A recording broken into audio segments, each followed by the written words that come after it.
carta de Timoteo, segunda de Timoteo, capítulo 1. Vamos a meditar en una frase que el apóstol Pablo le dice a Timoteo, su discípulo, su hijo en la fe, como dice también el apóstol Pablo en esta carta. En el capítulo 1, por favor, vamos a ver el versículo 6. En el versículo 6, y de ahí vamos a tomar la frase que dice: por lo cual te aconsejo que avives el fuego del don de Dios que está en ti. Que avives el fuego del don de Dios que está en ti por la imposición de mis manos, dice todo el versículo, ¿sí? Entonces, avivando nuestra vida espiritual. Avivando nuestra vida espiritual es el título del mensaje de esta noche. No se sabe exactamente en qué momento de la historia de la humanidad el hombre comenzó a utilizar el fuego. Pero todos los días, hermanos, todos los días utilizamos el fuego, ¿sí o no? Prendemos la estufa, bueno, ahora con nuestras estufas, el boiler, etcétera, pues utilizamos mucho el fuego. Yo recuerdo que en mis años de niño, mi mamá iba al fogón, al famoso fogón que había en las casas cuando no había todavía la estufa de gas. Allá en la colonia, en el pueblo, las estufas de gas llegaron mucho tiempo después, pero las mamás tenían que utilizar el fogón, utilizar la leña, utilizar el carbón, y de esa manera se cocinaba, se hacían los quehaceres para la alimentación o ciertas cosas para la casa. Entonces, pero no se sabe cuándo ocurrió que el hombre empezó a utilizar el fuego. En los libros de historia se dice que posiblemente cayó un rayo en algún lugar de la tierra y un hombre se le ocurrió tomar un leño encendido, se lo llevó a su choza, a su cabaña, a su cueva, y ahí lo guardó y de ahí empezó a utilizar el fuego. Pues así luego dicen los libros de historia. Hay una leyenda también, que es una leyenda griega, donde dice que un hombre llamado Prometeo fue al Olimpo y le robó a Zeus del brasero que estaba en el Olimpo, le robó una llama y se la dio a los hombres para que los hombres pudieran utilizarlo y pudiesen realizar sus actividades diarias. Prometeo tuvo que pagar con creces pues esa osadía de haberle robado el fuego a Zeus, porque se dice en la leyenda que Zeus llevó a Prometeo, lo colocó en una montaña rocosa, lo dejó ahí a la mitad de la montaña para que llegaran las aves, los buitres, las águilas y devoraran sus entrañas. Bueno, la cosa es que no se sabe cómo es que se utilizó el fuego, pero el fuego es muy importante, ¿sí? Utilizamos diariamente, como ya mencionamos, el fuego. Pero aquí, hermanos, aquí dice el texto: por lo cual te aconsejo que avives el fuego. ¿Pero qué clase de fuego? No es el fuego de la cocina, sino es en un sentido simbólico. Un fuego interior, un fuego que está dentro de nosotros, un fuego que es espiritual, un fuego que nos anima a vivir y a salir adelante en medio de las preocupaciones, situaciones de la vida, o también de los grandes compromisos que Dios ha puesto en nuestras vidas.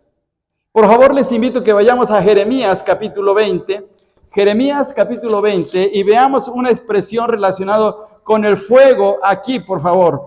En Jeremías capítulo 20, versículo 9, Jeremías 29 dice de la siguiente manera: y dije, no me acordaré más de él, es decir, no me voy a acordar más de Dios.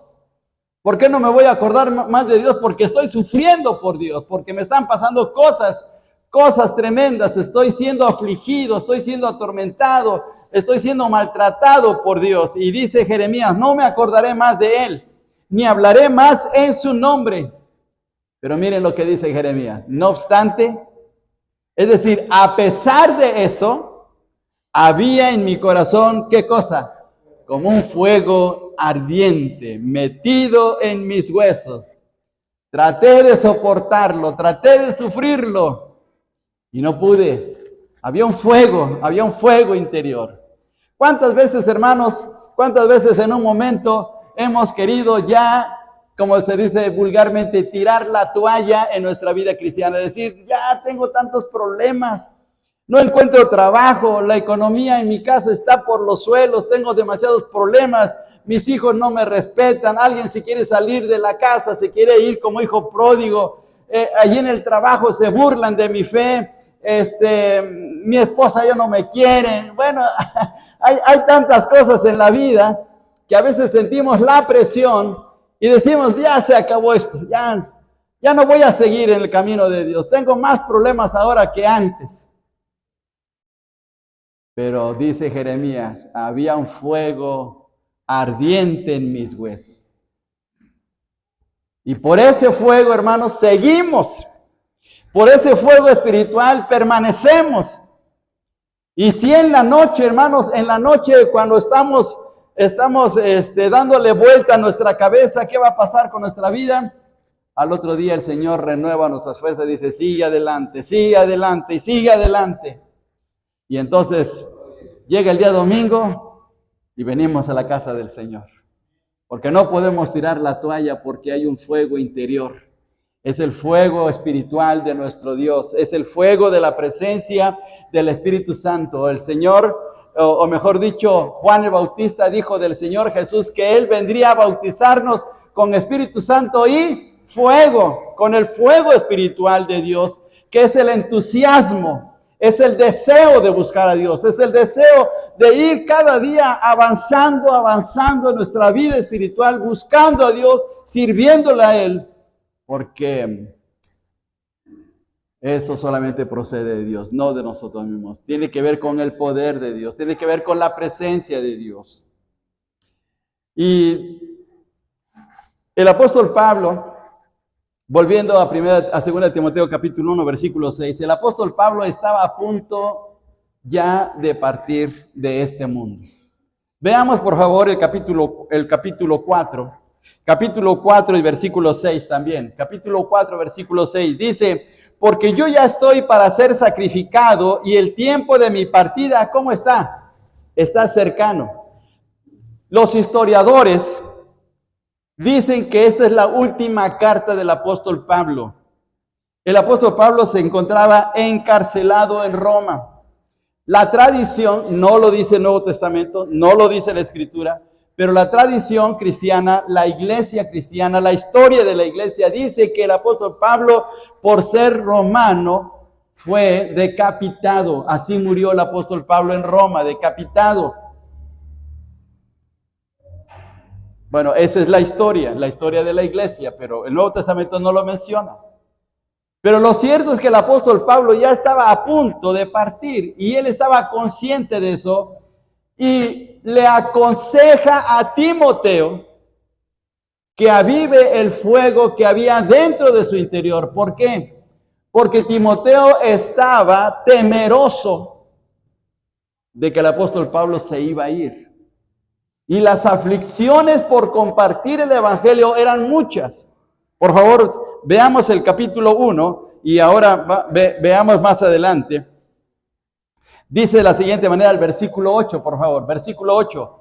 Por tanto, no te avergüences de dar testimonio de nuestro Señor, ni de mí preso suyo, sino participa de las aflicciones por el evangelio según el poder de Dios. ¿Era fácil ser cristiano en el primer siglo? ¿Era fácil ser cristiano en el tiempo del apóstol Pablo? Claro que no. Se pagaba con la vida ser cristiano. Y la razón de por qué se pagaba la vida, con la vida, el ser cristiano, era por el hecho de que los cristianos del primer siglo proclamaban con todo su corazón que el único Señor a quien ellos adoraban era el Señor Jesucristo. Y el imperio romano decía que el César era el Señor.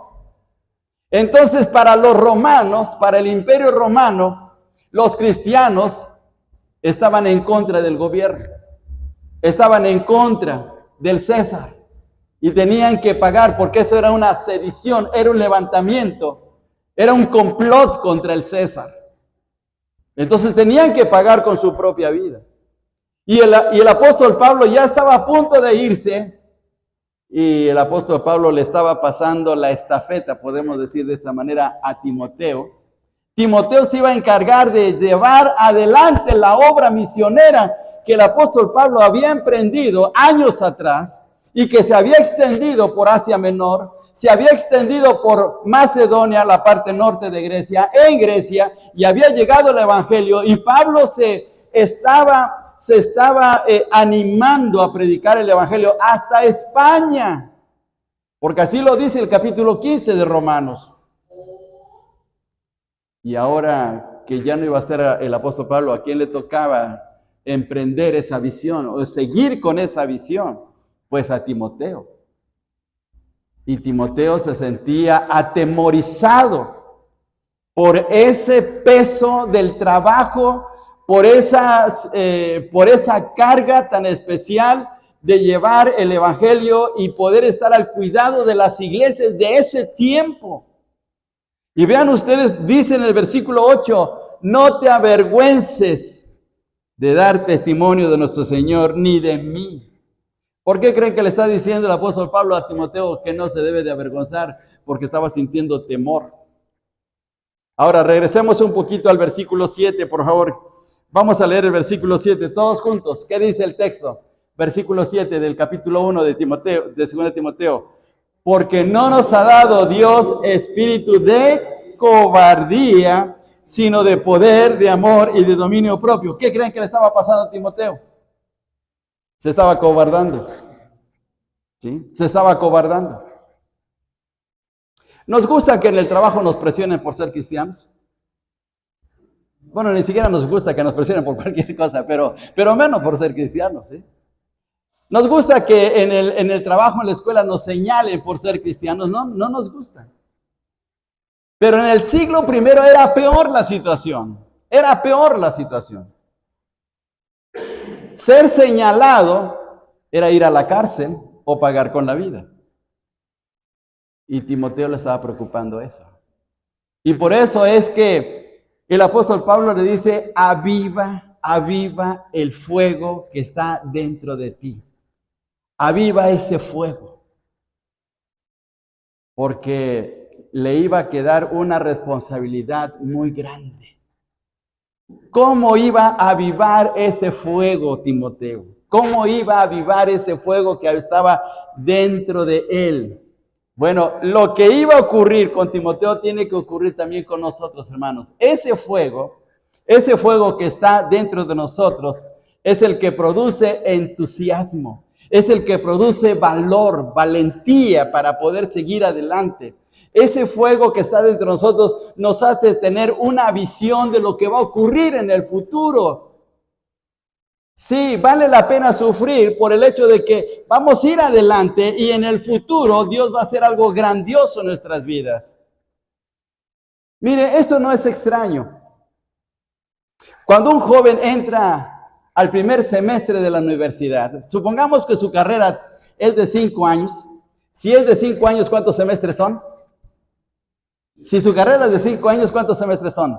Son 10. Bueno, entra en el primer semestre. Y ese joven tiene la visión de que va a llegar hasta el último semestre. Ahora, ¿le va a ser fácil? A veces tendrá que padecer hambre. A veces no va a tener dinero para los pasajes. A veces tendrá que sufrir estudiando mucho, desvelándose. A veces tendrá que sufrir los regaños de un maestro duro. Pero tendrá que soportar, ¿por qué? Porque la visión de él es llegar a ir hasta el último semestre para poder graduarse. Y los estudiantes lo logran. Llegan a tener su título, ya sea de médicos, maestros, ingenieros o alguna carrera en especial, y lo logran. ¿Cuál debe ser nuestra visión, hermanos? Nuestra visión debe ser hacia el futuro, de un día escuchar las palabras del Señor que va a decir, ven buen siervo y fiel, sobre poco has sido fiel. ¿Qué más? Entra en el gozo de tu Señor. Esa debe ser nuestra visión. Ahora, ¿nos es fácil? Claro que no es fácil, porque vamos a tener problemas, vamos a enfrentarnos a fracasos, a luchas, a ataques, Y tenemos que seguir. Y a veces quisiéramos, otra vez repito esta frase, a veces quisiéramos tirar la toalla. ¿Ustedes creen, hermanos, que los pastores no quieren renunciar? ¿Ustedes creen que los misioneros no quieren renunciar en un momento dado? ¿Ustedes creen que los diáconos no quieren renunciar también? Sí, en un momento dado a veces decimos, es que yo ya no puedo con esta carga. Es que los hermanos no me comprenden. Es que no siento que Dios esté escuchando mis oraciones. Ya mejor se acabó esto. Pero hay un fuego dentro de nosotros que dice, sigue y sigue y sigue y sigue. Y por eso seguimos. Nuestro pastor de la iglesia de donde procedemos, allá de la iglesia Bautista del Mesías en la colonia Moctezuma, él tenía una frase que decía luego en los mensajes, en las noches renuncio, pero en las mañanas retomo mi compromiso. En las noches renuncio, pero en las mañanas retomo mi compromiso. Sí, porque a veces decimos, ya se acabó. Ya, en esta semana ya dejo el ministerio, dejo de estar asistiendo a la iglesia, pero Dios no nos permite. Dios sigue actuando en nuestras vidas. Pero dice Pablo, y aquí viene la enseñanza para nuestras vidas en esta tarde, le dice Pablo a Timoteo, te aconsejo. Aquí viene un consejo especial de un hombre que ha pasado por muchas batallas, miles de batallas. El apóstol Pablo le dice a Timoteo, Timoteo, aviva ese fuego, avívalo. Y la pregunta sería para nosotros, bueno, ¿cómo voy a avivar ese fuego? Está bien, ese fuego está dentro de mí, pero tengo que avivarlo. Bueno, hermanos, ¿qué hacemos para que en una fogata se mantenga el fuego? Bueno, podemos hacer varias cosas. Podemos echarle leña, más leña, ramitas, hojarasca, para que el fuego permanezca, ¿sí o no? A ver, ¿cuántos de ustedes han hecho una fogata, hermanos? ¿Cuántos de ustedes? A ver, levanten la mano. ¿Cuántos han hecho una fogata? Correcto, muy bien. Bueno, bien. Cuando queremos hacer que haya lumbre, una buena lumbre, pues hay que estarle metiendo leña, hay que meterle varitas secas, hojitas secas, para que el fuego se avive. Hace años, hermano Fernando Montoya, su familia y nosotros, nos fuimos en medio de los volcanes, entre el Popo y el Ixtla. El hermano Fernando tenía en ese tiempo un bochito blanco y nos dice, hermanos, vamos a pasear. El hermano era un diácono en ese tiempo aquí en la iglesia, antes de irse de misionero. Y dice, vamos a pasear allá por los volcanes. Nos fuimos. Pasamos por Ameca y compramos carne y compramos cosas para llevar hasta allá arriba. Y bueno, llegando allá arriba, hermanos, hicimos la fogata. Al principio no encendía. Ahí estábamos buscando y luchando para poder encender una fogata. Pero llegó el punto, hermanos, que empezó a encenderse la fogata y resulta que allá arriba el pasto estaba seco y el fuego se estaba extendiendo hacia el pasto. Íbamos a provocar un incendio allá arriba.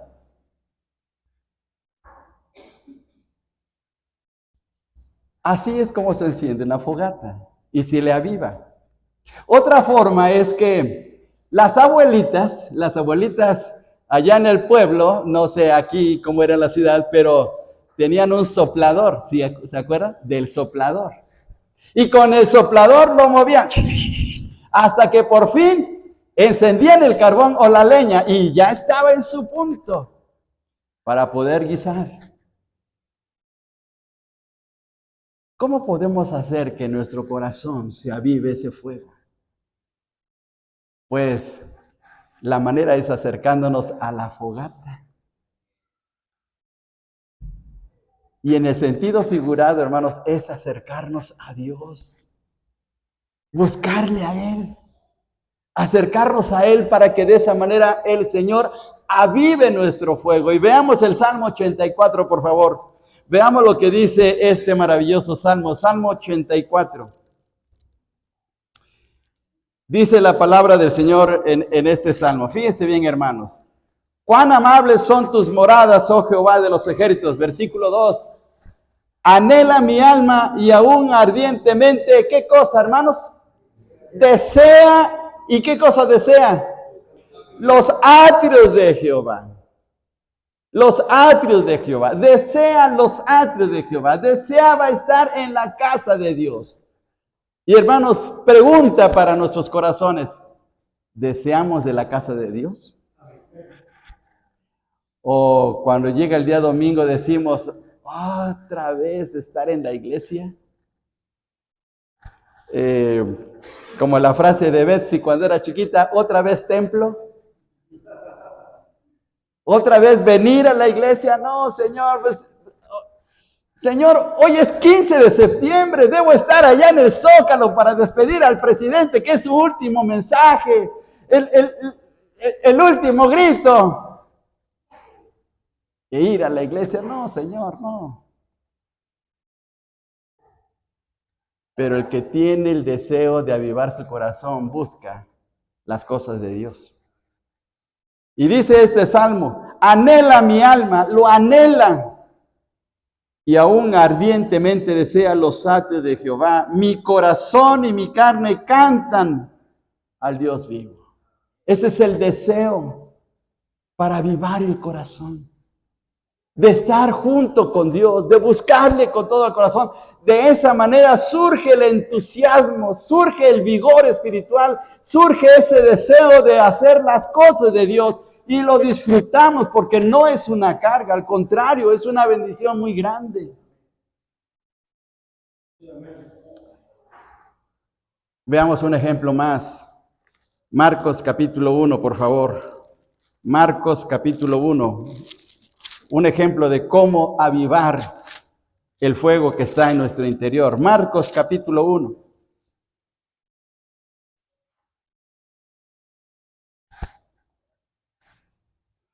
Versículo 35, lo hemos leído muchas veces, pero Marcos 1:35 dice de la siguiente manera. Levantándose muy de mañana, siendo aún muy oscuro, salió y se fue a un lugar desierto y allí oraba. ¿Quién es esta persona que salía al desierto y oraba? El mismo Señor Jesús. Nos levantamos temprano para buscar a Dios, hermanos. Nos buscamos tempranito para tener un tiempo de devocional, de comunión con Dios. O andamos a las prisas. ¡Ay, ya son las 6 de la mañana! ¡Vámonos para la escuela! A ver el café, la leche, vámonos porque se nos está haciendo tarde. Y nos olvidamos de tener tiempo con Dios. Jesús apartaba un tiempo para estar con el Padre. El único momento de tristeza, de preocupación del Señor Jesús fue cuando estaba en el Getsemaní. Si ustedes leen los evangelios, hasta llegar al Getsemaní, nunca se le vio al Señor preocupación, ansiedad, angustia. Siempre anduvo de la manera correcta. Ahora, ¿por qué se angustió en el Getsemaní? Por el deseo de hacer la voluntad del Padre y no cometer ningún error, de tal manera que hiciera la obra perfecta para Dios, porque estaba en juego nuestra salvación. Si el Señor hubiese cometido un error, si el Señor Jesús hubiese hecho algo que no estuviera en la voluntad de Dios, no nos hubiera salvado. Pero su angustia estaba en relación no a Él, sino a nosotros, que deseaba salvar. Pero durante todo su ministerio siempre estuvo tranquilo. Un día estaba el Señor Jesús con sus discípulos en el mar de Galilea, se suelta una tremenda tormenta y los discípulos, siendo pescadores, estaban tan temerosos, pero el Señor Jesús estaba dormido tranquilamente. ¿Por qué? Porque en Él estaba completamente la presencia de Dios gozando de Él, y su corazón ardía de esa comunión con Dios el Padre. No tenía por qué preocuparse, sabía que estaba en las manos de Dios. Y la razón de por qué a veces nosotros pasamos por momentos angustiosos es que nos desprendemos de la mano de Dios. Nuestro fuego se empieza a debilitar, se empieza a apagar. Y al apagarse nuestro fuego empezamos a sentir temores, empezamos a sentir afanes, ansiedades, porque empezamos a mirar más lo que podemos hacer nosotros que lo que puede hacer Dios. Por eso le dice Pablo a Timoteo, aviva ese fuego. Te aconsejo, te ruego, Timoteo, aviva ese fuego. Vas a enfrentarte a una obra grande para Dios. Pero Dios te va a ayudar, pero aviva ese fuego. No te llenes de temor, no te acobardes. Y mire, es lo mismo para nosotros. Cada uno va experimentando día tras día sus propias luchas, sus propias situaciones de la vida. Y la única manera de poder salir airosos es que permitamos que ese fuego interior siempre esté vivo. Ahora, por favor, les invito a que vayamos a Levítico capítulo 6, versículo 13. Levítico 6, versículo 13. Levítico capítulo 6, versículo 13. Miren, es un texto que pareciera como que no tiene mucho significado, pero veamos por favor. Levítico 6, 13. Dice de la siguiente manera: el fuego arderá continuamente en el altar, no se apagará. Dios le estaba diciendo a Moisés que los sacerdotes no deberían de apagar el fuego que había en el altar de bronce para los sacrificios. Siempre debería estar ardiendo ese fuego, porque al llevar los sacrificios, Dios mantenía su comunión con su pueblo. Y la manera de poder mantener nuestra comunión con nuestro Dios es permitiendo que cada día estemos cerca de Él, para que nuestro corazón esté lleno de entusiasmo, de ánimo para hacer su obra.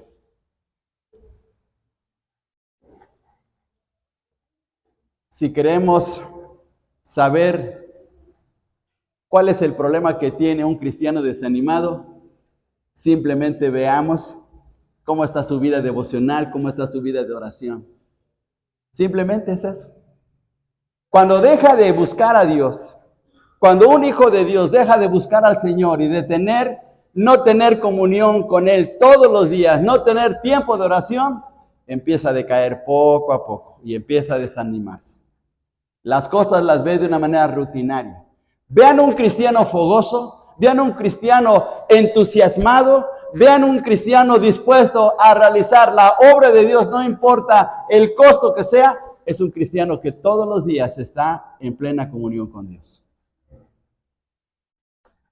Por eso el apóstol Pablo le dice a Timoteo, aviva ese fuego. Yo ya me voy a ir, Timoteo. Ya me queda poco tiempo, me quedan unos días, Timoteo. Tú te vas a quedar a cargo de la obra. Tú vas a tener que ir a visitar a las iglesias que están en Asia Menor, las iglesias que están en Macedonia, las iglesias que están en Grecia. Vas a estar en Roma y vas a recibir ataques, persecuciones, te van a estar buscando. Aviva tu vida, aviva tu corazón. Y mira, Dios te va a ayudar, Dios va a estar contigo. Y es lo mismo para nosotros. Hermanos, en esta semana vamos a enfrentar situaciones que no esperamos. No sabemos qué va a pasar. No sabemos qué va a pasar mañana, qué va a pasar el martes, qué va a pasar el miércoles. No tenemos ni idea de lo que va a suceder, pero miren, si mantenemos nuestra comunión con el Señor, no debemos de preocuparnos. Por favor, leamos, y este es el último texto, Isaías 51. Isaías 51 y versículo 12. Lo leemos todos juntos. 51, 12 de Isaías. Dice de la siguiente manera, todos juntos, Isaías 51, 12. A ver, todos juntos. Yo soy vuestro consolador. ¿Quién eres tú para que tengas temor del hombre y que es mortal y del Hijo del Hombre que es como heno? ¿Quién es nuestro consolador? Es el Señor. ¿Quién es nuestro ayudador? Es el Señor. ¿Quién está al tanto de nuestras vidas? El Señor. Entonces, debemos de tener temor a la gente, debemos de temor a las circunstancias, debemos de tener temor a lo que nos va a pasar mañana. No, porque el Señor está al tanto de nuestras vidas. ¿Cuándo ocurre eso? Cuando estamos diariamente buscando a nuestro Dios, teniendo nuestro tiempo con nuestro Dios, amándole, mostrándole nuestra adoración, mostrándole nuestra gratitud por todo lo que Él es en nuestras vidas. Y entonces estaremos llenos de entusiasmo. Que Dios nos ayude, hermanos, nos ayude a vivir una vida victoriosa, una vida entregada a Él. Y aunque en esta semana pasemos por momentos críticos, si le buscamos, si le amamos, si le servimos, si le damos el primer lugar, entonces tenemos la victoria, hermanos. Tenemos la victoria. Que Dios nos ayude. Oremos. Padre, te damos muchas gracias por tu palabra, te damos muchas gracias por lo bueno y maravilloso que eres con nosotros. Gracias porque a través de tu palabra encontramos la ayuda necesaria para nuestras vidas. Gracias por ser nuestro Dios. Gracias por estar al tanto de nuestras vidas. Gracias por saber, Señor, que en ti todo lo tenemos a nuestro favor. Porque tu palabra dice que Jehová es mi pastor y nada me faltará. Señor, gracias porque eres bueno. Gracias por cuidar a tu iglesia. En el bendito nombre de Jesús. Amén.